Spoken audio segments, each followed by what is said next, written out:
Rainbow allrounder exterior paint, বাংলাদেশের আবহাওয়া উপযোগী একমাত্র পেইন্ট। স্বাগত সকালের সংবাদে আপনাদের সঙ্গে আছি আমি আসিফ। এবার ঈদে রেল ও বাস কোনো পরিবহনেই অগ্রিম টিকিট বিক্রি করা হবে না। রেলমন্ত্রী নুরুল ইসলাম সুজন জানিয়েছেন, স্বাস্থ্যবিধি মেনে আগের মতোই সীমিত পরিসরে অর্ধেক যাত্রী নিয়ে চলবে ট্রেন। একই সিদ্ধান্ত দূরপাল্লার বাস সার্ভিসের ক্ষেত্রেও। আর সরকারের এমন সিদ্ধান্তের সুযোগ বুঝে আগে ভাগেই বাড়ির উদ্দেশ্যে ঢাকা ছাড়তে শুরু করেছেন অনেকে। বিস্তারিত জানাচ্ছেন লাকমিনা জেসমিন সোমা। এটি রাজধানীর মহাখালী বাস টার্মিনালের চিত্র। ঈদের এক সপ্তাহ আগে থেকেই ঢাকা ছাড়তে শুরু করেছে মানুষ। যাত্রীরা বলছেন, ঈদের আগ মুহূর্তে ভিড়ের আশঙ্কা থাকায় খানিকটা স্বাস্থ্য ঝুঁকি নিয়েই বাড়ির পথে রওনা হচ্ছেন তারা। লকডাউন মারা যায়, সেই জন্য চলে যেতে পারবো না বাসায়, যাইতে জাম হবে অনেক, সুবিধার জন্য আগে আর কি চলে যাচ্ছে। এখন তো 2 সিটে একজন করে যাচ্ছে, এই হিসাবে মনে করি যে এটাই ভালো। সরকারের সিদ্ধান্ত অনুযায়ী এবার ঈদে অগ্রিম টিকিট বিক্রি করবে না সড়ক পরিবহন সংশ্লিষ্টরা। অর্ধেক যাত্রী নিয়েই গন্তব্যে যাবে বাস। আর সেক্ষেত্রে বরাবরের মতোই স্বাস্থ্যবিধি মেনে যাত্রী ও চালকদের বাধ্যতামূলকভাবে মাস্ক পরতে হবে। এদিকে কমলাপুর রেল স্টেশনে এখন শুনশান নীরবতা। এই অবস্থা জারি থাকবে ঈদের মধ্যেও। রেলমন্ত্রী নুরুল ইসলাম সুজন টেলিফোনে নিউজ 24-কে জানান, শারীরিক দূরত্ব বজায় রেখে 50% আসনে যাত্রী নিয়ে ট্রেন যেভাবে এখন চলছে ঈদে সেভাবেই চলবে। স্বাস্থ্যবিধি মেনে যেভাবে অর্ধেক যাত্রী এবং স্যানিটাইজেশন সমস্ত করে আমরা ওইভাবে চালাচ্ছি, এবং আমরা নতুন করে আর কোনো মানুষ ঈদের ঘর যাক এইটা উৎসাহিত করতেছি না আর কি, আমরা কোনো কিছু বাড়াচ্ছি না। ঈদের আগে কুরবানির পশু পরিবহনে এনিম্যাল ট্রেনের পরিকল্পনা থাকলেও প্রাকৃতিক দুর্যোগের কারণে এবার তা বড় পরিসরে হচ্ছে না বলেও জানান রেলমন্ত্রী। বৈশ্বিক করোনা মহামারীর উন্নতি না হয় এবার ঈদেও সীমিত পরিসরে চালু থাকবে ট্রেন। এরই মধ্যে রেলমন্ত্রী জানিয়েছেন, ট্রেন সংখ্যা বাড়ানো কিংবা বাড়তি যাত্রী পরিবহনের কোনো পরিকল্পনা নেই সরকারের। তবে আগের তুলনায় অনেকটাই কড়াকড়িভাবে মানা হবে স্বাস্থ্যবিধি। লাকমিনা জেসমিন সোমা, নিউজ 24, ঢাকা। আদালতে প্রতারণার সব অভিযোগ স্বীকার করেছেন রিজেন্ট চেয়ারম্যান মোহাম্মদ শাহেদ। রোববার রিমান্ডের জন্য আদালতে তোলা হলে এই স্বীকারোক্তি দেন তিনি। প্রতারণার অভিযোগে শাহেদকে 4 মামলায় 28 দিনের রিমান্ডে পাঠিয়েছেন আদালত। এর আগেও টানা 10 দিনের রিমান্ডে ছিলেন শাহেদ। আলী তালুকদারের প্রতিবেদন। ভুয়া প্রতিষ্ঠানের মাধ্যমে করোনার স্বাস্থ্য সুরক্ষা সামগ্রী সরবরাহ, অসংখ্য করোনার ভুয়া রিপোর্ট আর প্রতারণা করে কোটি কোটি টাকা আত্মসাতের অভিযোগে রিজেন্ট চেয়ারম্যান মোহাম্মদ শাহেদকে রোববার সকালে নেওয়া হয় মুখ্য মহানগর হাকিমের আদালতে। 14 জুলাই সাতক্ষীরা সীমান্ত থেকে আটকের পর 10 দিনের রিমান্ড শেষে দ্বিতীয় দফায় রিমান্ড আবেদন করা হয় ঢাকার মহানগর হাকিম রাজেশ চৌধুরীর আদালতে। আদালত প্রতারণা সহ 4 মামলায় শাহেদকে 28 দিনের রিমান্ডে পাঠান। আর তার প্রতিষ্ঠানের এমডি মাসুদ পারভেজকে 3 মামলায় 7 দিন করে 21 দিনের রিমান্ড মঞ্জুর করেন। 7 দিন করে রিমান্ড মঞ্জুর করেছে 4টি মামলায়। 3টি মামলায় মাসুদ পারভেজ জড়িত, আরেকটা মামলায় সম্পৃক্ত না, সেখানে তাকে ই করা হয়নি। সিভিল নেচারের, হ্যাঁ, এবং সিম্পল অল্প দিনের রিমান্ড জিজ্ঞাসাবাদের সুযোগ দিলে সমস্যা নাই। ফৌজদারি কার্যবিধি অনুযায়ী তার সাথে এই রিমান্ডের বিষয়টা বিবেচনা করা হবে। আদালতে শাহেদ প্রতারণার সব কথা স্বীকার করেন বলেও জানান রাষ্ট্রপক্ষের আইনজীবী। সেটা হচ্ছে আদালতে সে কিন্তু এগুলো দোষ স্বীকার করেছে। সে বলেছে, হ্যাঁ, আমি এই সমস্ত অপরাধের সাথে জড়িত। সাতক্ষীরা থেকে গ্রেপ্তারের সময় শাহেদের কাছ থেকে অস্ত্র ও গুলি উদ্ধার করে র্যাব। এ সংক্রান্ত মামলায় শাহেদের 10 দিনের রিমান্ড মঞ্জুর করে সাতক্ষীরার আমলি আদালতের বিচারক রাজীব রায়। তাকে রিমান্ড মঞ্জুর করে। আলী তালুকদার, নিউজ 24, ঢাকা। নিম্নমানের মাস্ক, পিপিই ও স্বাস্থ্য সরঞ্জাম কেলেঙ্কারির পর এখনো ধরা ছোঁয়ার বাইরে স্বাস্থ্য খাতের সবচেয়ে বড় সরবরাহকারী জেএমআই। এই ঘটনায় বেশ কয়েকজন সরকারি কর্মকর্তা পদচ্যুত হলেও অদৃশ্য কারণে কোনো ব্যবস্থার বাইরে থেকে গেছে প্রতিষ্ঠানটি। একই রকম মাস্ক প্রতারণা কাণ্ডে ধরা ছোঁয়ার বাইরে তমা কনস্ট্রাকশন, এলান কর্পোরেশন সহ আরও 4 প্রতিষ্ঠান। টিআইবি বলছে, এসবের দৃষ্টান্তমূলক বিচার না হলে বাড়বে দুর্নীতির আগ্রাসন। বিস্তারিত দেখুন ফখরুল ইসলামের রিপোর্টে। আসল N95 মাস্কের বদলে সরকারি হাসপাতালগুলোয় সরবরাহ হয়েছে নিম্নমানের এমন নকল N95 মাস্ক। মহামারীর শুরু থেকেই সংকটকে ব্যবহার করে এমন প্রতারণা করেছে বেশ কয়েকটি প্রতিষ্ঠান। কেলেঙ্কারি ফাঁসের শুরুটা রাজধানীর মুগদা হাসপাতালে সরবরাহ করা নিম্নমানের মাস্কের কার্যকারিতা পুনর্মূল্যায়নের চিঠিতে। আর এই মাস্ক কেলেঙ্কারিতে জড়িত স্বাস্থ্য খাতের সবচেয়ে বড় সরবরাহকারী জিএমআই। কিন্তু প্রতিষ্ঠানটির অনিয়ম দুর্নীতির বিচার কি হয়েছে? বরং উল্টো পদচ্যুত হন মুগদা জেনারেল হাসপাতাল ও সিএমএসডির তৎকালীন পরিচালক। আর সরবরাহ করা নকল মাস্ক ফিরিয়ে নিয়ে ক্ষমা চেয়ে ঘটনা ধামাচাপা দেয় জিএমআই। গ্রুপের চেয়ারম্যান আব্দুর রাজ্জাক দুর্নীতি দমন কমিশনে জবানবন্দি দিয়ে এখন ধরাছোঁয়ার বাইরে। মাস্ক নিয়ে প্রতারণার অভিযোগ তমা কনস্ট্রাকশনের বিরুদ্ধেও। 3 লাখ পিস মাস্ক সরবরাহের কাজ নিয়ে কোম্পানিটি প্রতারণার আড়ালে N95 মাস্ককে চালানের সংখ্যায় দেয় কম। মাস্ক পিপি সরবরাহে অনিয়ম ধরা পড়ে এলান কর্পোরেশন, মেডিটেক ইমেজিং লিমিটেড এবং স্বাস্থ্য খাতে দুর্নীতির মূল হোতা মিঠুর মালিকানাধীন লেক্সিকন মার্চেন্টাইজ ও টেকনোক্রেট লিমিটেডের বিরুদ্ধে। এদের বিরুদ্ধে 900 কোটি টাকার দুর্নীতি নিয়ে তদন্ত হলেও এখন সবাই আছেন নিরাপদে। প্রচুর দুর্নীতি অনিয়ম সংগঠিত হয়েছে। এর সাথে যুক্ত কিছু কিছু প্রতিষ্ঠানের বিরুদ্ধে ব্যবস্থা নেওয়া হয়েছে, আবার তমা কনস্ট্রাকশন, জিএমআই ইত্যাদির বিরুদ্ধে কোনো ব্যবস্থা নেওয়া হয়নি। আমরা মনে করি শতভাগ পক্ষপাতিত্বহীনভাবে দুর্নীতি অনিয়মের সাথে যুক্ত প্রতিটি প্রতিষ্ঠানের বিরুদ্ধে ব্যবস্থা নেওয়া উচিত। এসব দুর্নীতি বিচারের আওতায় না আনলে দেশে দুর্নীতির আগ্রাসন আরও বেড়ে যাওয়ার শঙ্কা জানালেন টিআইবির নির্বাহী পরিচালক।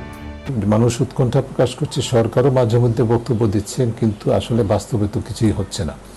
তারই প্রমাণ হচ্ছে যে আসলে এখানে কোনো দৃষ্টান্ত যেহেতু হয়নি, কাজেই দুর্নীতি তার মতো চলতে পারে এবং এটারই দৃষ্টান্ত আমরা দেখতে পাচ্ছি। যে কোনো দুর্নীতির বিরুদ্ধে দৃষ্টান্তমূলক শাস্তির নজির তৈরি না হলে আস্থার সংকট আরও বাড়বে বলে জানান ডক্টর ইফতেখারুজ্জামান। ফখরুল ইসলাম, নিউজ 24, ঢাকা। আবারও জাতীয় পার্টিতে রদবদল। এবার মশিউর রহমান রাঙ্গাকে সরিয়ে নতুন মহাসচিব করা হলো কো চেয়ারম্যান জিয়াউদ্দিন আহমেদ বাবলুকে। রোববার দুপুরে জাতীয় পার্টির চেয়ারম্যান জিএম কাদের এক সাংগঠনিক আদেশে তাকে দলের মহাসচিব হিসেবে নিযুক্ত করেন। গেল ডিসেম্বরে কাউন্সিলে মহাসচিব নির্বাচিত হয়েছিলেন রাঙ্গা। বিস্তারিত হাসান পারভেজের রিপোর্টে। 2018 সালের ডিসেম্বরে এবিএম রুহুল আমিন হাওলাদারকে সরিয়ে দিয়ে মশিউর রহমান রাঙ্গাকে মহাসচিব পদে নিয়োগ দিয়েছিলেন তৎকালীন জাতীয় পার্টির চেয়ারম্যান প্রয়াত হোসেন মোহাম্মদ এরশাদ। রুহুল আমিন হাওলাদারকে যে প্রক্রিয়ায় সরিয়ে দিয়েছিলেন এরশাদ, ঠিক একইভাবে রাঙ্গাকে সরিয়ে দিলেন জিএম কাদের। জাতীয় পার্টির গঠনতন্ত্রের প্রদত্ত ক্ষমতা বলে পার্টির চেয়ারম্যান জিএম কাদের এক সাংগঠনিক আদেশে জিয়াউদ্দিন আহমেদ বাবলুকে দলের মহাসচিব হিসেবে নিযুক্ত করেন। চেয়ারম্যান যেটা করছে আমার এখানে আমার কোনো আপত্তি নাই, আমি এটা নিয়ে কোনো ঝগড়াঝাটি করতে চাই না। কর্মীরা যদি কিছু করে সেটা আলাদা ব্যাপার, আমি কিছু আমার কোনো ব্যক্তিগত ভাবে কোনো করার ইচ্ছা নাই এই বিষয়ে। আমাকে বলা হয়নি, আমাকে আগে থেকে কোন রকম ভাবে একটা চিঠি দিতেও পারতেন উনি। আমাকে একটা চিঠি দিলে আমি নিজেই রিজাইন করে দিতাম, সমস্যা ছিল না। এটা তো দল তো আমার পাবার না, কর্মীদের দল, কর্মীরা যা চায় তাই করতে হয়। তো উনি আমাকে টার্ন আউট করবে বা আমাকে আমার পজিশন থেকে সরাই দেবে, আমাকে বললেই বরং আমি খুশি হইতাম। জিয়াউদ্দিন বাবলু এর আগেও দলের মহাসচিব ছিলেন, পরে হোসেন মোহাম্মদ এরশাদ তাকে আবার সরিয়ে দেন। নতুন মহাসচিব জিয়াউদ্দিন বাবলু নিউজ 24-কে জানান সবাইকে নিয়ে তিনি কাজ করবেন। আমি এখন মাননীয় চেয়ারম্যান নেতৃত্বের সমস্ত সিনিয়র কো চেয়ারম্যান, সমস্ত কো চেয়ারম্যান সহ পার্টি প্রেসিডিয়াম, ওয়ার্কিং কমিটির মেম্বার এবং সমস্ত জেলা কমিটির নেতা কর্মী এবং প্রেসিডেন্ট সেক্রেটারির নেতা কর্মী, শুভরাত্রি সহ আর সমর্থক সহ সারা দেশের সবাইকে নিয়ে একসাথে আমরা কাজ করব জাতীয় পার্টিকে সংগঠিত করার জন্য। প্রতিষ্ঠার পর 35 বছরে এই নিয়ে 8 বার বিজ্ঞপ্তির মাধ্যমে মহাসচিব পদে পরিবর্তন এলো জাতীয় পার্টিতে। হাসান পারভেজ, নিউজ 24, ঢাকা। পদ্মা, যমুনা ও ব্রহ্মপুত্র সহ প্রধান নদ নদীর পানি বৃদ্ধি অব্যাহত রয়েছে। এতে উত্তরাঞ্চল ও মধ্যাঞ্চলে বন্যা পরিস্থিতির আরও অবনতি হয়েছে। বন্যা দুর্গত এলাকায় খাবার, বিশুদ্ধ পানি ও গোখাদ্যের সংকট চরম আকার ধারণ করেছে। সরকারি তথ্য বলছে 1 মাসের মধ্যে 3 দফায় দেশের 31টি জেলা বন্যা কবলিত হয়েছে। দুর্গত এলাকায় পানিবন্দী প্রায় 40 লাখ মানুষ। প্রতিনিধিদের তথ্য এবং ছবিতে ডেস্ক রিপোর্ট। ফরিদপুরে পদ্মা, মধুমতি, আড়িয়াল খাঁ নদীর পানি বৃদ্ধি অব্যাহত রয়েছে। ঘরবাড়ি পানিতে তলিয়ে যাওয়ায় বিভিন্ন আশ্রয় কেন্দ্র ও বেড়িবাঁধে আশ্রয় নিয়েছেন বানভাসীরা। বন্যার্তদের মাঝে খাবার, বিশুদ্ধ পানি ও গোখাদ্যের তীব্র সংকট দেখা দিলেও কোনো ত্রাণ সহায়তা না পাওয়ায় ক্ষোভ প্রকাশ করেন তারা। ঘরের মধ্যে মাজা ফুটি, দুয়ের দেয় গলা ফুটি, আটতে আটতে পা দুইখান গা হয়ে গেছে। ত্রাণ তো থাক দূরের কথা, সামান্য পানি পর্যন্ত পাইতেছি না খাওয়ার জন্য। জামালপুরে যমুনা ও ব্রহ্মপুত্র সহ অন্যান্য নদ নদীর পানি বাড়তে থাকায় সরিষাবাড়ি, দেওয়ানগঞ্জ, হাজরাবাড়ি ও মাদারগঞ্জ পৌরসভার বিভিন্ন ওয়ার্ড সহ নতুন এলাকা প্লাবিত হয়েছে। তৃতীয় দফা বন্যায় মানবেতর জীবনযাপন করছে এ জেলার 2.5 লাখ পরিবার। অভিযোগ রয়েছে, দীর্ঘ 1 মাসে ভাগ্যে জুটেছে মাত্র 10 কেজি চাল, আবার অনেকে তাও পাননি। 10 কেজি চাল পাইছিলাম, বন্যা মধ্যে পাইছিলাম, আর কোনো কিছু তো পাইনি। গাইবান্ধায় পানিবন্দী 4 উপজেলার 35টি ইউনিয়নের প্রায় 2 লক্ষাধিক মানুষ। এখানকার বেশ কয়েকটি আশ্রয় কেন্দ্র পানিতে তলিয়ে যাওয়ায় বানভাসীদের দুর্ভোগ আরও বেড়েছে। বাধ্য হয়ে উঁচু বাঁধে ঝুপড়ি ঘর তুলে আশ্রয় নিয়েছেন অনেকেই। আশ্রয় কেন্দ্র চাইনি, স্কুল ঘরে একবারে ডুবে গেছে, সবকিছু শেষ। আমাদের কিছুই নাই, আর নিশ্চয় হয়ে গেছি আমরা। কুড়িগ্রামে বন্যা পরিস্থিতির অবনতি হয়েছে। গেল 26 দিন ধরে পানিবন্দী থাকলেও ত্রাণ সহায়তা না পাওয়ায় পরিবার পরিজন নিয়ে মানবেতর জীবনযাপন করছেন বানভাসীরা। বন্যা দুর্গত এলাকায় ছড়িয়ে পড়েছে পানিবাহিত নানা রোগ। তবে 28 জুলাই থেকে নদ নদীর পানি কমতে পারে বলে ধারণা করছে পানি উন্নয়ন বোর্ড। বন্যা পরিস্থিতি আরো অবনতি ঘটবে এবং এটা আরো কয়েকদিন বন্যা পরিস্থিতি থাকবে। দেন 27 তারিখ বা 28 তারিখের পরবর্তী থেকে হয়তো পানিটা আবার কমা শুরু হবে। এদিকে সুনামগঞ্জের সুরমা নদীর পানি কমতে শুরু করেছে। এতে জেলায় বন্যা পরিস্থিতির কিছুটা উন্নতি হলেও দুর্ভোগ কমেনি বানভাসীদের। Desk report, news 24। এবারের বন্যা দীর্ঘায়িত হবে বলে আশঙ্কা প্রকাশ করেছেন প্রধানমন্ত্রী শেখ হাসিনা। তবে বন্যা মোকাবেলার সব প্রস্তুতি সরকারের আছে বলেও জানান তিনি। আওয়ামী লীগের ধানমন্ডি কার্যালয়ে দলের বৈঠকে ভিডিও কলের মাধ্যমে যুক্ত হয়ে কথা জানান প্রধানমন্ত্রী। রোববার বিকেলে সম্পাদক মণ্ডলীর এই জরুরি সভায় বন্যা কবলিত এলাকাগুলোয় বানভাসীদের পাশে দাঁড়াতে স্থানীয় আওয়ামী লীগ নেতাকর্মীদের নির্দেশ দেন দলের সভাপতি। বলেন, করোনা সংক্রমণের কারণে কেন্দ্রীয় নেতাদের আপাতত বন্যা কবলিত স্থানে যাওয়ার প্রয়োজন নেই।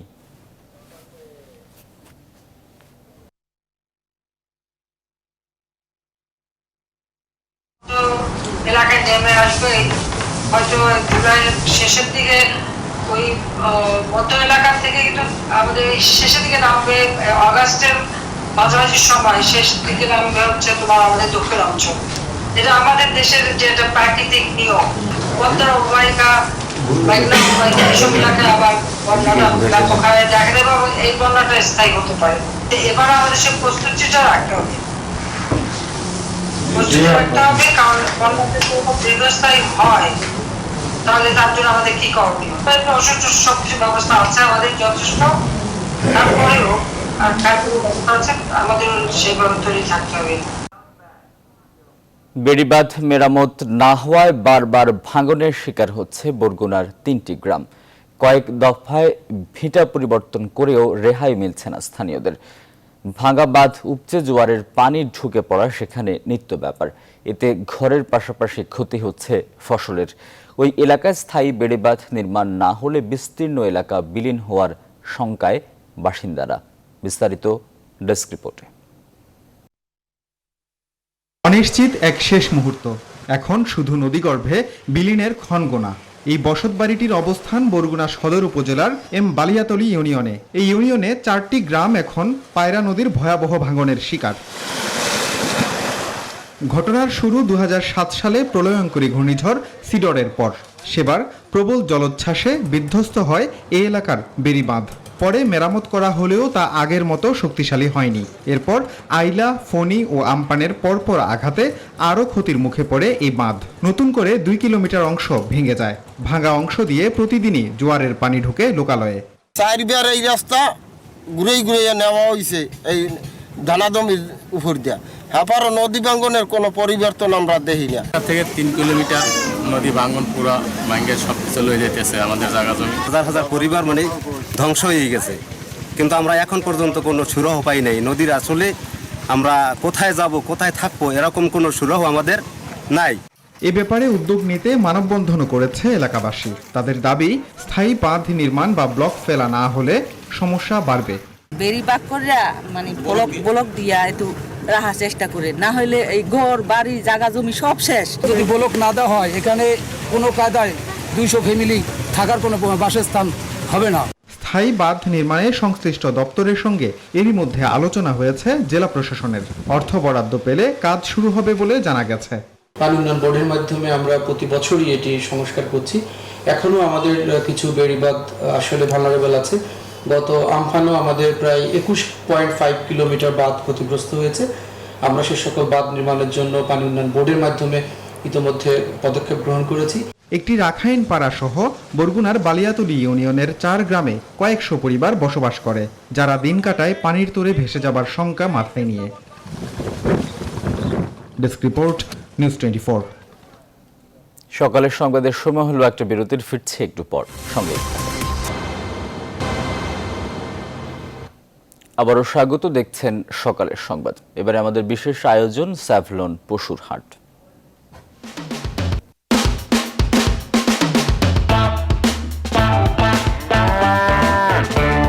জীবাণুমুক্ত থাকার কন্ট্রোল হাতে রাখি বলেই আমরা নিশ্চিন্ত।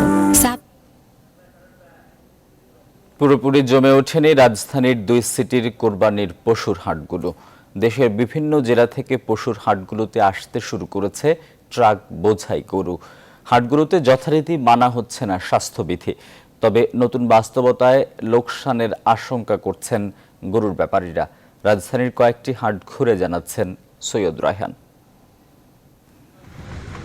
পাবনার পালোয়ান উঠেছে রাজধানীর 300 ফিট পশুর হাটে। বিক্রেতা এর দাম হাঁকাচ্ছেন 15 লক্ষ টাকা। তবে ক্রেতাদের কাছ থেকে এত বড় আকারের এই গরুর তেমন সাড়া না পাওয়ায় অনেকটা হতাশ গরু পালনকারী। এখন পর্যন্ত দাম এখানে কেউ এরকম ভাবে বলেনি, কিন্তু ফোনে নেটে ছাড়া হয়েছিল, ফোনে বলছিল, কিন্তু ওনারা তো কাছে আসে না, খালি ফোনে বলেই শেষ। রাজধানীর বেশ কিছু পশুর হাট ঘুরে দেখা যায় ক্রেতার দেখা নেই। স্বাস্থ্যবিধিও মানছেন না বিভিন্ন জেলা থেকে আগত গরুর ব্যাপারীরা। মাস্ক আছে আমি এই কেবল উঠে আসছি, তো আপনাদের দেখে আসছি। এখনো কোনো গরু কেনা বিক্রি হয় নাই, তবে হবে মনে হচ্ছে। না, গরু ছাড়বো, দামে দর হলে আমরা তো অবশ্যই ছাড়বো। হাট কর্তৃপক্ষের দাবি স্বাস্থ্যবিধি মানাতে মাইকে দেয়া হচ্ছে নানা নির্দেশনা। সরকারি যে স্বাস্থ্যবিধি আছে সেই স্বাস্থ্যবিধি এবং ঢাকা দক্ষিণ সিটি কর্পোরেশন থেকে যে আমাদের ওয়ার্ক অর্ডার দিয়েছে সেই ওয়ার্ক অর্ডার মেনটেন করেই আমরা কাজ করে যাচ্ছি। এবছর কোরবানি পশু কেনার ক্ষেত্রে অনলাইন প্ল্যাটফর্ম জনপ্রিয় হলেও হাটে ঘুরে কোরবানির পশু কেনায় রয়েছে ঈদ আনন্দ, বলছেন হাটে আসা দর্শনার্থীরা। গরুর বাজার এখন পর্যন্ত যা দেখতেছি মোটামুটি যে আগের তুলনায় একটু কম আছে। অনলাইনে তো আপনি মজা নাই, আসলে মাঝারি গরুটার দিকে আমাদের একটু ঝোঁকটা বেশি। করোনার ফলে এবছর কোরবানির পশুর দাম তুলনামূলক অনেক কম বলছেন অনেকেই। সৈয়দ রায়হান, নিউজ 24, ঢাকা। ঈদ ঘনিয়ে আসায় সারা দেশে আগ্রহের কেন্দ্রে এখন কোরবানির পশুর হাট। তবে হাটে পর্যাপ্ত পশু সরবরাহ থাকলেও ক্রেতা উপস্থিতি খুবই কম। প্রান্তিক হাটগুলোয় দূরের ব্যাপারী না আসায় তুলনামূলক কম দামে গরু বিক্রি করতে বাধ্য হচ্ছেন খামারিরা। করোনা সংক্রমণের শঙ্কা ও আর্থিক সংকটের কারণে এই পরিস্থিতির সৃষ্টি হয়েছে বলে মনে করেন সংশ্লিষ্টরা। প্রতিনিধিদের তথ্য এবং ছবিতে ডেস্ক রিপোর্ট। কোরবানি ঈদের আর মাত্র 1 সপ্তাহেরও কম সময় বাকি। অন্যান্য বছর এই সময়ে পশুর হাট জমজমাট থাকলেও বৈশ্বিক মহামারী করোনার প্রভাবে এবারের চিত্র অনেকটাই ভিন্ন। চাঁপাইনবাবগঞ্জে ছোট বড় সব মিলিয়ে 23টি পশুর হাট বসেছে। হাটগুলোয় পর্যাপ্ত গরু ছাগলের যোগান থাকলেও ক্রেতা উপস্থিতি কম। গরু যে পরিমাণ আমদানি বাজারে আছে, আসলে তো কোনো কাস্টমার ওই হিসাবে কাস্টমার ঢোকে না। গরুর দাম পড়ছে 1.5 লাখ টাকা করে, 1 লাখের দাম বলেন না। যে রেটে আমরা টাকা উঠাচ্ছি, এটা আমাদের যে কাঙ্ক্ষিত আমরা হাটটি ক্রয় করেছি সেটা আমরা লক্ষ্যে পৌঁছতে পারবো না। বাইরে থেকে যেহেতু পার্টি আসছে না, তারাও ক্ষতিগ্রস্তের মধ্যে পড়ে গেছে, আমরাও ক্ষতিগ্রস্তের মধ্যে, হাটি জনতা আমরাও ক্ষতিগ্রস্তের মধ্যে পড়েছি। একই চিত্র 100 বছরের ঐতিহ্যবাহী মাদারীপুরের টেকের হাটেও। সন্তোষজনক দাম না পেয়ে হাট থেকে গরু ছাগল ফিরিয়ে নিচ্ছেন অনেক ব্যাপারী। তবে তুলনামূলক কম দামে গরু কিনতে পেরে খুশি ক্রেতারা। গতবারের চাইতে এবারের গরুর দাম কম এখন একটু ন্যায্য মূল্যে পাইলাম। আমি 5টা 90,000 কেনা, দাম কাজ 75,000 টাকা। কেনা বেচাও কম, গরুও কম, খদ্দেরও কম। গোপালগঞ্জের হাটগুলোতেও নেই বেচা বিক্রি। গরুর দাম তুলনামূলক গত বছরের থেকে অনেক কম। গরু মানুষ দেখছে কিন্তু কোনো গরু কিনা কোনো লোক নেই, কোনো কেনা বেচা নাই হাটে। এখন আমরা বাড়ি যাব, যে গাড়ি ভাড়া দিব ওইটা আমাদের ব্যয় হবে। তাও দাম দর করতেছে কিন্তু হয়তো কারোর সাথে দামে মিশতেছে না, আর কেনা বেচা হচ্ছে না, যার জন্য ঘুরে ঘুরে মানুষ চলে যাচ্ছে। তবে করোনা সংক্রমণ রোধে স্বাস্থ্যবিধি মেনে চলার বিষয়ে পশুর হাটগুলোয় প্রশাসনের তেমন কোনো তৎপরতা লক্ষ্য করা যায়নি। Desk report, news 24। আল জাজিরায় সাক্ষাৎকার দিয়ে মালয়েশিয়া সরকারের রোষানলে পড়া বাংলাদেশি অভিবাসী রায়হান কবিরের পক্ষে লড়ার ঘোষণা দিয়েছেন দেশটির 2 আইনজীবী। রোববার রায়হানের মামলার সঙ্গে নিজেদের অন্তর্ভুক্তির ঘোষণা দেন আইনজীবী সুমিতা শান্তিন্নি কৃষ্ণা এবং সেলফরাজ চিনিয়া। এদিকে রায়হানের গ্রেফতারের ঘটনাকে উদ্বেগজনক বলছে আল জাজিরা। আসমাতুলের ডেস্ক রিপোর্ট। কালো তালিকাভুক্ত করে বাংলাদেশে ফেরত পাঠানোর কথা বলেও বাংলাদেশি অভিবাসী রায়হান কবিরকে 14 দিনের রিমান্ডে নিয়েছে মালয়েশিয়ার প্রশাসন। দেশটির স্বরাষ্ট্র মন্ত্রণালয় জানায় তদন্তের স্বার্থেই তাকে রিমান্ডে নেওয়া হয়েছে। তবে রোববার দেশটির গণমাধ্যম মালয় জানিয়েছে আইনজীবী সুমিতা কৃষ্ণা এবং শেলফরাজ চিনিয়া রায়হানের হয়ে আইনি লড়াইয়ে নামছেন।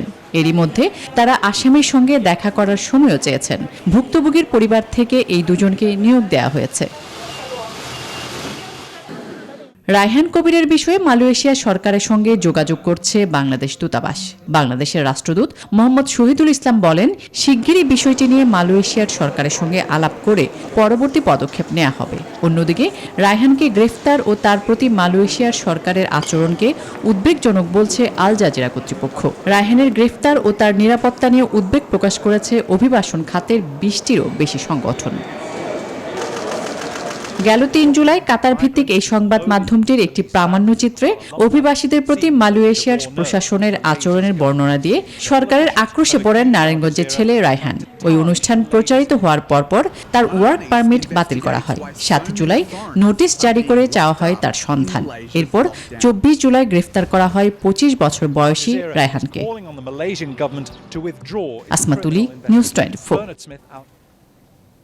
করোনা ভাইরাসের কারণে দীর্ঘদিন বন্ধ থাকার পর আমদানি রপ্তানি শুরু হলেও সড়কের বেহাল দশার কারণে আবারও বন্ধ হতে বসেছে কুড়িগ্রামের সোনাহাট স্থলবন্দরের কার্যক্রম। ঠিকাদারি প্রতিষ্ঠানের কাজের মান নিয়ে অসন্তুষ্টি জানিয়ে দ্রুত সড়কটি সংস্কার করে ক্ষতি কমানোর দাবি ব্যবসায়ীদের। হুমায়ুন কবির সূর্যর পাঠানো তথ্য এবং ছবিতে ডেস্ক রিপোর্ট। গুরুত্বপূর্ণ সোনাহাট স্থলবন্দরে অ্যাপ্রোচ সড়ক সহ ভুরুঙ্গামারিগামী সড়ক সম্প্রসারণে এডিবির অর্থায়নে 2018-19 অর্থ বছরে 44 কোটি 62 লাখ টাকা বরাদ্দ দেওয়া হয়। 2019 সালের ডিসেম্বর মাসে কাজ শুরু করে দীর্ঘ 8 মাসে মাত্র 10 ভাগ কাজ করে ঠিকাদারি প্রতিষ্ঠান মোজাহার এন্টারপ্রাইজ লিমিটেড। কিন্তু করোনার অজুহাতে সড়কটিতে খাল খুঁড়ে বালু আর খোয়া ফেলে কাজ বন্ধ রাখে প্রতিষ্ঠানটি। এতে একদিকে বৃষ্টির পানি, অন্যদিকে খানাখন্দে পণ্য পরিবহন ও চলাচলের এমন অযোগ্য হয়ে পড়েছে সড়কটি। সড়কটির বেহাল দশায় চরম ক্ষতিতে আমদানি রপ্তানিকারক, ব্যবসায়ী সহ সাধারণ মানুষ। অভিযোগ রয়েছে ঠিকাদারি প্রতিষ্ঠানের অবহেলা আর গাফিলতিতে কাজের এমন ধীরগতি। এক সাইড থেকে ডাইভারশনের কাজ ধরছে, বালি এবং পাথর খোয়া, সামান্য কিছু খোয়া দিছে আর বালি, বেশিরভাগ বালি দিছে। এখানে ঠিকাদারের একটা পেলোডার আছে, আমরা গাড়ি ফাঁসার পরে সেই পেলোডার দিয়ে যদি একটা গাড়ি ধাক্কা দেই তাহলে পার গাড়িতে তারা 1000 টাকা করে নিচ্ছে। রাস্তা খুব জরুরি মেরামত করার দরকার, সাধারণ মানুষের প্রচন্ড অসুবিধা এবং কষ্ট হচ্ছে। বারবার সংশ্লিষ্টদের অবগত করলেও কর্তৃপক্ষ কোনো ব্যবস্থা না নেয়ায় হতাশ বন্দরের ব্যবসায়ীরা। রাস্তাঘাট ঠিক না হলে আমাদের সরকারের রাজস্ব উত্তরোত্তর কমবে ছাড়া বাড়ার কোনো সম্ভাবনা নেই। রাস্তার কাজে অনিয়মের কথা অস্বীকার করে নির্বাহী প্রকৌশলী জানালেন, কোভিড-19 এবং পাথর না থাকার কারণে কাজের কিছুটা বিলম্ব হয়েছে। কোভিড-19 জন্য আমাদের মার্চ, এপ্রিল, মে আমরা 3 মাস কাজই করতে পারি নাই। পাথর এখন আসতেছে, আগে তো কোনো পাথর ছিল না, ওদের তো ঢালাই দিতে হবে পাথর দিয়ে। দেশের 18তম স্থলবন্দর হিসেবে পরিচিত কুড়িগ্রামের সোনাহাট স্থলবন্দরটি, যেখান দিয়ে আমদানি হয় উৎকৃষ্ট মানের পাথর আর কয়লা। রপ্তানি তালিকায় রয়েছে তৈরি পোশাক, প্লাস্টিক পণ্য সহ বেশ কয়েকটি পণ্য। Desk report, news 24। বরিশাল সহ দক্ষিণাঞ্চলের মানুষের রাজধানী ঢাকায় যাতায়াতের প্রধান মাধ্যম বরিশাল ঢাকা নৌরুট। এই নৌপথের গুরুত্বপূর্ণ মেঘনার মিয়ারচর আর উলানিয়া কালীগঞ্জ চ্যানেলে নাব্যতার সংকটে ব্যাহত হচ্ছে নৌযান চলাচল। ডুবোচরের কারণে ঝুঁকি নিয়ে চলাচল করছে যাত্রীবাহী জাহাজ, প্রায় ঘটছে দুর্ঘটনাও। তবে নৌযান চলাচল স্বাভাবিক রাখতে এই দুই চ্যানেলেই দ্রুত ড্রেজিংয়ের পাশাপাশি বয়াবাতি ও মার্কিং করে দেওয়ার দাবি নৌযান সংশ্লিষ্টদের। এসব সমস্যার সমাধানের আশ্বাস দিয়েছেন নৌ পরিবহন প্রতিমন্ত্রী। রাহাত খানের তথ্য এবং ছবিতে ডেস্ক রিপোর্ট। 168 কিলোমিটার দীর্ঘ বরিশাল ঢাকা নৌপথকে বলা হয় নৌরুটের প্রাণ। এই রুটে চলাচল করে বড় বড় যাত্রীবাহী জাহাজ। দূরত্ব কম হওয়ায় এই নৌরুটের লঞ্চগুলো মেঘনার মিয়ারচর চ্যানেল দিয়ে চলাচল করে। তবে বিভিন্ন স্থানে ডুবোচরের কারণে ঝুঁকিপূর্ণ হয়ে পড়েছে এই চ্যানেল। আবার গেল 18 জুলাই সিমেন্ট বোঝাই একটি কার্গো ডুবে মিয়ারচর চ্যানেলটি আরও বিপজ্জনক হয়ে উঠেছে। এ কারণে ওই দিন থেকেই মিয়ারচর চ্যানেলে সব ধরনের যাত্রীবাহী জাহাজ চলাচলে নিষেধাজ্ঞা জারি করেছে BAWTA। বিকল্প রুট হিসেবে মেঘনার উলানিয়া কালীগঞ্জ চ্যানেল ব্যবহারেরও নির্দেশনা দেওয়া হয়েছে।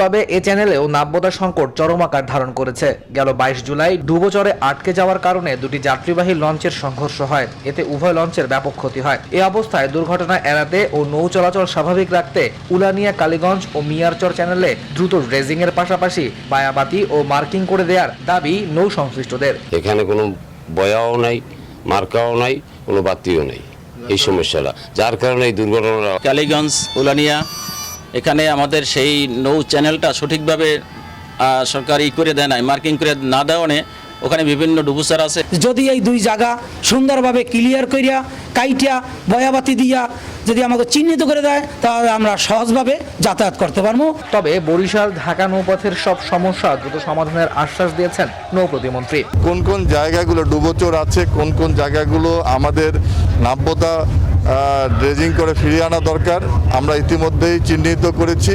অল্প কিছুদিনের মধ্যে আমরা করে। বরিশাল ঢাকা নৌপথে প্রতিদিন ঢাকা এবং দক্ষিণ পশ্চিমাঞ্চলের বিভিন্ন জেলার লাখ লাখ মানুষ যাতায়াত করেন। Desk report, news 24। দেশের বিভিন্ন স্থানে ঘটে যাওয়া কিছু ঘটনা নিয়ে এবারে একটি ডেস্ক রিপোর্ট। রংপুরে যুবলীগ নেতা ফরহাদ হোসেন নয়নের উপর সন্ত্রাসী হামলার প্রতিবাদ ও হামলাকারীদের গ্রেফতারের দাবিতে সংবাদ সম্মেলন করেছে কাউনিয়া উপজেলা যুবলীগ। শনিবার সকালে উপজেলার বালাপাড়া স্কুল মাঠে এই সংবাদ সম্মেলনের আয়োজন করা হয়। এ সময় বক্তারা অভিযোগ করেন, গত 18 জুলাই হত্যার উদ্দেশ্যে নয়নের উপর হামলা চালায় কোহিনুর গ্যাংয়ের সদস্যরা। মাত্র 30,000 টাকায় ভেন্টিলেটর মেশিন বানানো সম্ভব বলে দাবি করেছেন বরিশালের ইউনিভার্সিটি অব গ্লোবাল ভিলেজের কোষাধ্যক্ষ অধ্যাপক ডক্টর সৈয়দ আলিমুল্লাহ। রোববার এ ব্যাপারে একটি সংবাদ সম্মেলন করা হয়। ডক্টর সৈয়দ জানান, নিজস্ব পরীক্ষাগারে যন্ত্রটির কার্যকারিতা পরীক্ষায় সফল হয়েছেন তিনি। শ্বাসতন্ত্র সচলের লজিক বিশ্লেষণ করে তৈরি প্রোগ্রাম এবং ভেন্টিলেটর মেশিনের যন্ত্রপাতি স্থানীয়ভাবে ক্রয় করে যন্ত্রটি তৈরির দাবি করেন তিনি। বাগেরহাটের পূর্ব সুন্দরবন বিভাগের করমজল বন্যপ্রাণী প্রজনন কেন্দ্র এলাকায় দুটি হরিণের মাথা ও 30 কেজি মাংসসহ দুটি নৌকা আটক করেছে বন বিভাগ। তবে এই ঘটনায় পাচারকারীদের আটক করা যায়নি। দুই নৌকায় পাচারকারীরা ওই এলাকা দিয়ে যাচ্ছিল বলে জানান বন কর্মকর্তারা। বনরক্ষীরা নৌকাটি তল্লাশি করার উদ্যোগ নিলে পালিয়ে যায় পাচারকারীরা। কিশোরগঞ্জের নিকলি উপজেলা চেয়ারম্যান এম.এ. রুহুল কুদ্দুসকে লাঞ্ছিত ও তার গাড়িতে ভাঙচুর চালানোর অভিযোগ উঠেছে। রোববার সকালে উপজেলা পরিষদের সরকারি গাড়ি নিয়ে একটি ইউনিয়নে যাওয়ার সময় এই ঘটনা ঘটে। এ সময় সাবেক এক চেয়ারম্যানের সমর্থকরা গাড়িটি জোর করে থামিয়ে বর্তমান চেয়ারম্যানকে লাঞ্ছিত ও গাড়ি ভাঙচুর করে বলে অভিযোগ রুহুল কুদ্দুসের। মুন্সিগঞ্জে শ্রমিক লীগ নেতা আলম মোল্লা হত্যা মামলার তদন্ত কর্মকর্তাকে পরিবর্তনের দাবি করেছেন পরিবারের সদস্যরা। রোববার দুপুরে মুন্সিগঞ্জ প্রেস ক্লাবে একটি সংবাদ সম্মেলনে এই দাবি করা হয়। এ সময় স্বজনরা অভিযোগ করেন, এই হত্যা মামলার সঠিক তদন্ত না করে বরং আপোষের চেষ্টা করছেন তদন্ত কর্মকর্তা। এছাড়া পরিবারের সদস্যদের নামে মিথ্যা মামলা দিয়ে হয়রানির হুমকিও দেওয়া হচ্ছে। বঙ্গবন্ধুর জন্মশতবার্ষিকী উপলক্ষে বৃক্ষরোপণ কর্মসূচি শুরু করেছে ময়মনসিংহ জেলা ছাত্রলীগ। রোববার সকালে নগরীর টিচার্স ট্রেনিং কলেজ মাঠে এই কর্মসূচির উদ্বোধন করেন সিটি মেয়র ইকরামুল হক টিটু। এ সময় কলেজ মাঠের চারপাশে বিভিন্ন প্রজাতির ফলজ ও ঔষধি গাছের চারা রোপণ করা হয়। Desk report, news 24। সকালের সংবাদে আবারও বিরতি, সঙ্গেই থাকুন। দেখছেন সকালের সংবাদ। এবারে আন্তর্জাতিক প্রসঙ্গ। চীনের দেওয়া সময়সীমা অনুযায়ী সোমবারের মধ্যে চেংডু কনসুলেট বন্ধ করতে হবে যুক্তরাষ্ট্রকে। আর সেই সময়সীমাকে সামনে রেখে এরই মধ্যে কনসুলেট ছাড়তে শুরু করেছেন সেখানকার কর্মীরা। ভবনের বাইরে জারি করা হয়েছে কড়া নিরাপত্তা ব্যবস্থা। কনসুলেটের প্রবেশ পথের বিপরীত দিকে সাদা পোশাকে অবস্থান নিয়েছে পুলিশ। গেল সপ্তাহে যুক্তরাষ্ট্র হিউস্টনের চীনা কনসুলেট বন্ধের নির্দেশ দেওয়ার প্রতিক্রিয়ায় পাল্টা ব্যবস্থা হিসেবে চীন শুক্রবার চেংডুতে মার্কিন কনসুলেট বন্ধ করার নির্দেশ দেয়। শুক্রবার থেকে কনসুলেট কর্মীদের আসা যাওয়া করতে দেখা গেছে ওই এলাকাতে। শনি ও রবিবার কয়েকটি রিমুভাল ভ্যানও আসা যাওয়া করেছে। এদিকে যুক্তরাষ্ট্রের চেংডু কনসুলেট বন্ধ হয়ে যাওয়ার খবরে ওই এলাকায় ভিড় জমিয়েছে উৎসুক জনতা। তাদের সেখান থেকে সরিয়ে দেওয়ার চেষ্টা করছে পুলিশ। ওই এলাকায় যান চলাচল বন্ধ রয়েছে, শুধু কনসুলার ও পুলিশের গাড়িগুলোকে প্রবেশ করতে দেয়া হচ্ছে।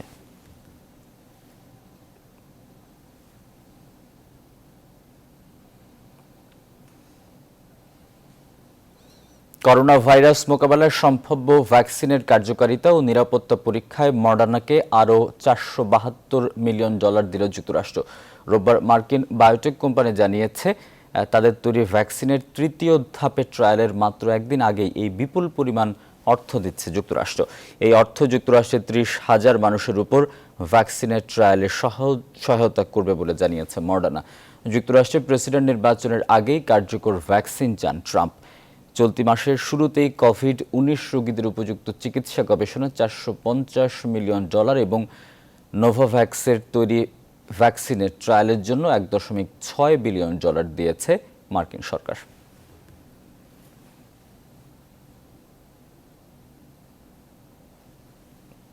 যুক্তরাষ্ট্রের টেক্সাসের অস্টিনে বর্ণবাদ বিরোধী বিক্ষোভ চলাকালে দুর্বৃত্তের গুলিতে একজন নিহত হয়েছে। এর মধ্যে সন্দেহভাজন হামলাকারীকে আটক করেছে পুলিশ। এদিকে বর্ণবাদ বিরোধী বিক্ষোভে উত্তাল যুক্তরাষ্ট্রের সিয়াটল। সংঘর্ষের জেরে আটক করা হয়েছে প্রায় 150 বিক্ষোভকারীকে। আহত হয়েছে 21 জন পুলিশ সদস্য। আর বর্ণবৈষম্য পুলিশের সহিংসতার বিরুদ্ধে চলমান এই আন্দোলনকে দাঙ্গা হিসেবে আখ্যায়িত করেছে পুলিশ। মাসুদ রানার ডেস্ক রিপোর্ট। শনিবার টেক্সাসে বিক্ষোভ চলাকালে কয়েক রাউন্ড গুলি ছোড়ে এক অজ্ঞাত ব্যক্তি। প্রাথমিকভাবে পাওয়া তথ্যের ভিত্তিতে পুলিশ জানিয়েছে সন্দেহভাজন ওই ব্যক্তির কাছে একটি রাইফেল ছিল। ওই গুলি ছোড়ার ঘটনায় একজন নিহত হলেও এই ঘটনায় আর কেউ আহত হয়নি।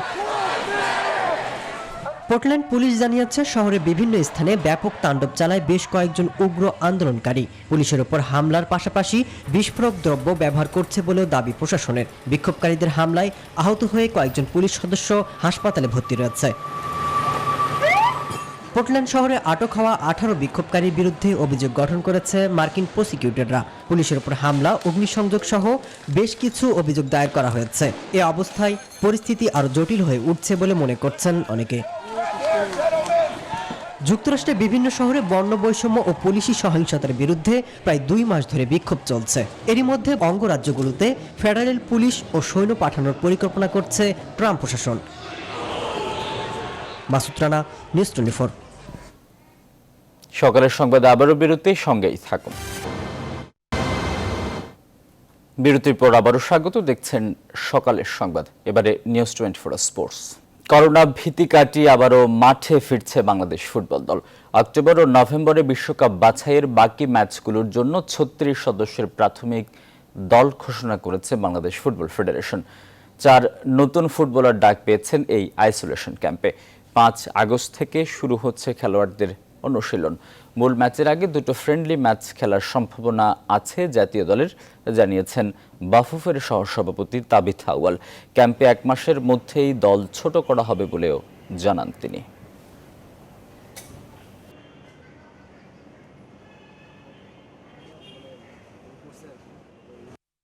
বিশ্বকাপ বাছাই পর্ব কাতার 2022 জন্য আছে। এই 4টা ম্যাচের প্রস্তুতির জন্য আমরা আমাদের ক্যাম্প আনুষ্ঠানিকভাবে অগস্টের 5 তারিখ শুরু করতে যাচ্ছি। তার আগে হয়তো 2টা ফিফা ফ্রেন্ডলি ম্যাচও, প্র্যাকটিস ম্যাচও হতে পারে। সেই উল্লেখ করে আমাদের বিশ্বাস যে যদি এই মহামারীর সময় বা ক্যাম্পে প্র্যাকটিস করার সময় ইনজুরি হয়ে যায় বা অসুস্থ হয়ে যায়, সেই জায়গাগুলোতে ওভারকাম করার জন্য আমাদের এনাফ প্লেয়ার্স ফিট থাকে এবং রেডি থাকে। 36টা প্লেয়ার থেকে কোচ অবশ্যই 1 মাসের ভিতরে প্লেয়ারদের সংখ্যা নামিয়ে 25-এ আনবে। ডোপ টেস্টে পজিটিভ প্রমাণিত হওয়ায় 2 বছরের জন্য সব ধরনের ক্রিকেট থেকে নিষিদ্ধ হলেন 2018 অনূর্ধ্ব-19 বিশ্বকাপে বাংলাদেশ দলের সদস্য কাজী অনিক ইসলাম। 2018 জাতীয় ক্রিকেট লিগে ঢাকা মেট্রোর হয়ে খেলা তরুণ এই পেসারকে সন্দেহবশত ডোপ পরীক্ষার জন্য নমুনা দিতে বলা হয়। পরীক্ষা শেষে তখনই কাজী অনিকের শরীর নিষিদ্ধ ঔষধের উপস্থিতি জানতে পারে বাংলাদেশ ক্রিকেট বোর্ড। ডোপ নেয়ার দায় স্বীকার করা 2019 সালের 8 ফেব্রুয়ারি থেকে তার উপর এই নিষেধাজ্ঞা কার্যকর হয়েছে। সেই অনুযায়ী 2021 সালের 7 ফেব্রুয়ারি আবারও ক্রিকেটে ফিরতে পারবেন কাজী অনিক।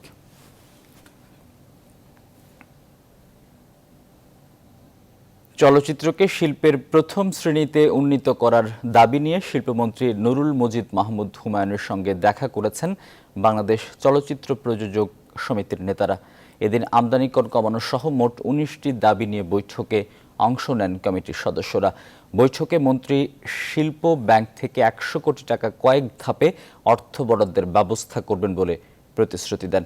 এদিকে টানা 5 মাস হল বন্ধ থাকায় মানবেতর জীবনযাপন করছেন সিনেমা হলের সাথে যুক্ত হাজারো কলাকৌশলী। বিস্তারিত জানাচ্ছেন ফাতেমা কাউসার। প্রাণঘাতী করোনা ভাইরাস বাংলাদেশ চলচ্চিত্রে মরার উপর খাড়ার ঘায়ের মতো আঘাত হেনেছে। অঘোষিত লকডাউনের কারণে 4 মাসেরও বেশি সময় ধরে দেশের সব সিনেমা হল বন্ধ রয়েছে। বাস্তবতা বলছে আসছে কোরবানির ঈদেও তালা ঝুলবে প্রেক্ষাগৃহে। এমন বাস্তবতায় বড় ধরনের লোকসানে প্রযোজকরা। চলচ্চিত্রকে শিল্প ঘোষণা করলেও এখনও শিল্পের সুবিধা থেকে বঞ্চিত এই চলচ্চিত্র খাত। শিল্পের প্রথম শ্রেণীতে চলচ্চিত্রকে উন্নীত করা সহ 19টি দাবি নিয়ে সম্প্রতি শিল্পমন্ত্রীর সঙ্গে দেখা করেছেন বাংলাদেশ চলচ্চিত্র প্রযোজক সমিতির নেতারা। 2012 সালের 3রা এপ্রিল চলচ্চিত্রকে শিল্প হিসেবে ঘোষণা করেছেন। এখন পর্যন্ত কোনো এসআরও জারি হয়নি। ব্যাংক বা আর্থিক প্রতিষ্ঠান থেকে কোনো সুবিধাই পাচ্ছি না। এদিন মন্ত্রী 3টি ক্যাটাগরিতে সিনেপ্লেক্সের ডিজাইন দিতে বলেন প্রযোজক সমিতিকে। এছাড়াও শিল্প ব্যাংক থেকে 100 কোটি টাকা কয়েক ধাপে অর্থ বরাদ্দের ব্যবস্থা করবেন বলেও প্রতিশ্রুতি দেন। আমাদের 19টি দাবি ছিল, উনি সে আশ্বাস দিয়েছেন উনি আমাদেরকে এই সমস্ত বিষয়ে সহযোগিতা করবেন। এদিকে দীর্ঘদিন হল বন্ধ থাকায় বড় ধরনের ক্ষতির সম্মুখীন হল সংশ্লিষ্টরা। সিনেমা হল মালিকরা অসহায় জীবনযাপন করছে একটি কারণ, সেটি হচ্ছে দীর্ঘ 5 মাস যাবৎ সিনেমা হলের মালিক শুধু অসমের মধ্যে নয়, তাদের কর্মচারীদের বেতন ভাতা সবকিছু তাদের পরিশোধ করতে হচ্ছে। এই দামি জায়গাগুলো যদি তারা সিনেমা হল বানিয়ে রাখছে সেভাবে আমাদের আয় আসছে না। তাই সারা বাংলাদেশে যে সিনেমা হলগুলো এখন বন্ধ রয়েছে, অনেক মালিক আমাদের সাথে যোগাযোগ করেছে তাদের সিনেমা হলগুলো একেবারে বন্ধ করে দেওয়ার জন্য। দীর্ঘদিন থেকে এই শিল্পের যে ক্ষতি তা পুষিয়ে ভবিষ্যতে এই শিল্প ঘুরে দাঁড়াতে পারবে কিনা তা সময় বলে দিবে। ফাতেমা কাউসার, নিউজ 24, ঢাকা। আর এই ছিল সকালের সংবাদের এখনকার আয়োজন। এতক্ষণ সঙ্গে থাকার জন্য ধন্যবাদ সবাই।